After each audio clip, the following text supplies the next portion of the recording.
There are two big problems that I've noticed everybody seems to have, and it falls on this entire spectrum, and it's on both ends, and I am on both ends. That's what's so interesting about me as a speaker and a performer, is that I am an award-winning Las Vegas entertainer. And on the other side, I'm a Hall of Fame keynote speaker, okay? What does it mean when you hear speaker? You think, oh, somebody giving a speech at a podium.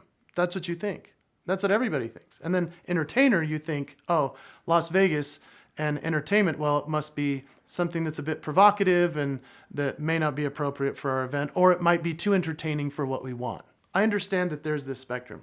I bring them both together. It's hard for people to understand that that's possible. I'm not just speaking at a lectern. I'm not just doing a show. We're doing both. I'm teaching principles of leadership through the power of entertainment. It's very difficult to describe or to feel through a video or look at a website. Obviously, you can't just come and see me anywhere because I mostly only do private events or big arena shows for some of the largest and most important voices in America, so maybe you could come to that. But I want you to know, we are going to bring both worlds together. Top entertainment, top keynote speaking philosophy and teachings of leadership. I'm not just going to be speaking, I'm going to be teaching through the power of entertainment. I do that through music, comedy, impressions, faces, funny things that only I do. I mean, come on, who doesn't want this? Now you might be thinking, what does that mean?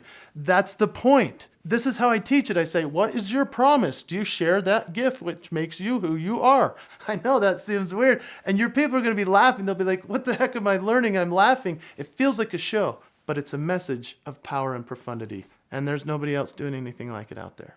Think of the greatest teachers of all time. They taught not through a boring speech. And you've had enough boring speakers, I believe, in your booking of speakers that you don't want that anymore. But you also know that the content speakers are usually the most boring. Now, but then there's the parables. There's the entertainers. They're the performers that when they speak to us, it's a comedian. What a comedian's job. A comedian's job is to make you think different through laughter. And so when you look at a parable, it's a story. We're teaching through story how to do leadership, how to keep a promise. And instead of just doing something that's boring and very forgettable, instead it will be unforgettable.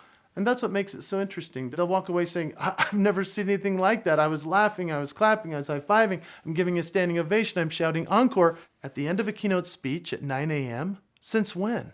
This is what happens when I get to come in and do my presentation of the promise at your event.